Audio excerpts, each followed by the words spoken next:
Your voice. Your values. Your vision. Your Colorado corn. Your voice. Your voice. Your voice. Your voice.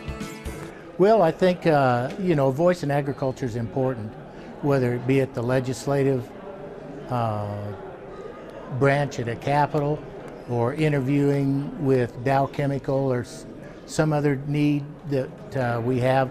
We need to put a face to a name because, frankly, we're 3 generations removed from agriculture as a whole. And we don't have a face anymore. So if a person can see a voice with a face and relate that back to agriculture, it really makes a difference in people's lives. It personalizes the story.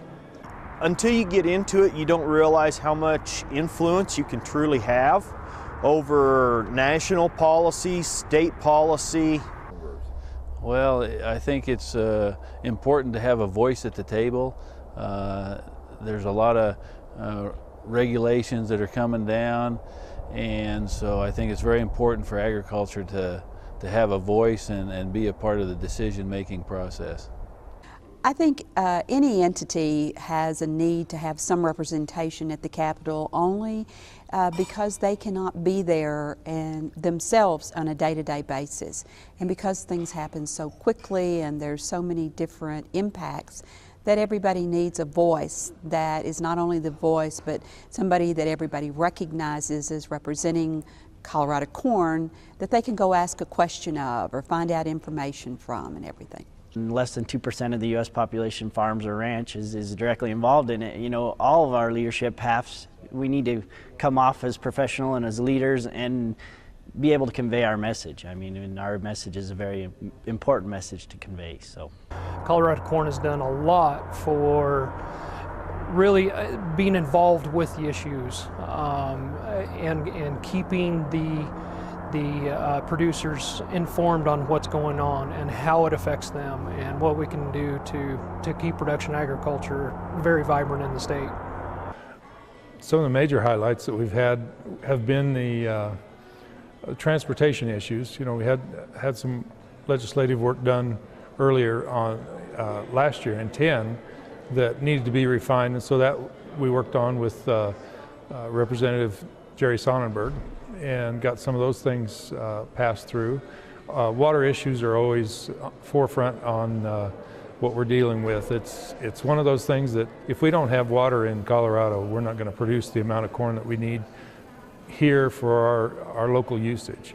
And so the Republican River Project is what I've been involved with directly. Your values. Your values. Your values. Your values. The Beef Battalion, Colorado Corn got involved in that in 2009.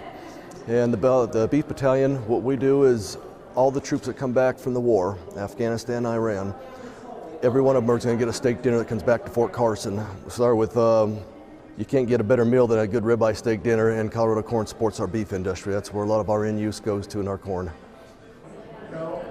Livestock is important to Colorado corn, and so Colorado corn is also important to livestock.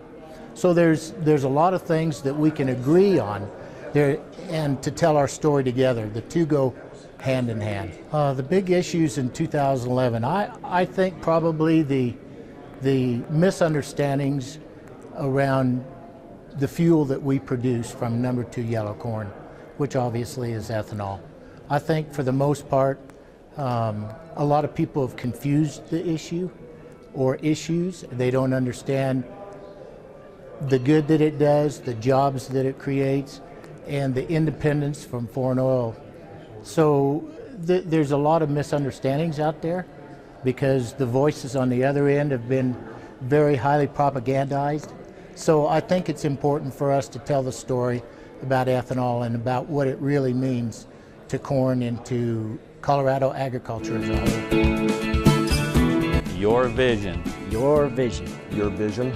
Your vision. I guess there's several things that stand out for me on research, but most of it has been to do with either water issues. If we can lower our inputs and increase our yields, that's what I'm really interested in. What we do with the promotion of ethanol is we've been promoting blender pumps, E85 pumps, both infrastructure and the use of ethanol with gasoline. We've worked on E15 is what we've been promoting the new use of E15 instead of E10 as an enhancement for air quality. You can raise a crop, but if you don't sell it for enough money, you don't make any money. You can't stay on the farm and make a living. That's what I found out, and how I got real active in Colorado corn. We want to improve how corn is looked at in the state, how corn is used, in different ways. Corn seed, we've supported our technology with our fertilizers. We're supporting the technology with our farmer. We're helping them produce more with less acres. Your Colorado corn. Your Colorado corn. Your Colorado corn. Your Colorado corn. I think Colorado corn has a very good reputation. Everybody looks to them for some information, for their willingness to work with everyone. The best thing about Colorado corn growers is that we are using checkoff money to provide educational programs, and also to provide an outlet and to promote markets that will eventually add stability and growth to corn farmers throughout the state. That's been the great part, is learning what that penny does, and then, here locally and then nationally as well, and just, it's just been great to see how all that process works and how the, invaluable, the administration of those funds is. It's a very grassroots, very active organization that really does a lot for the producers of the state.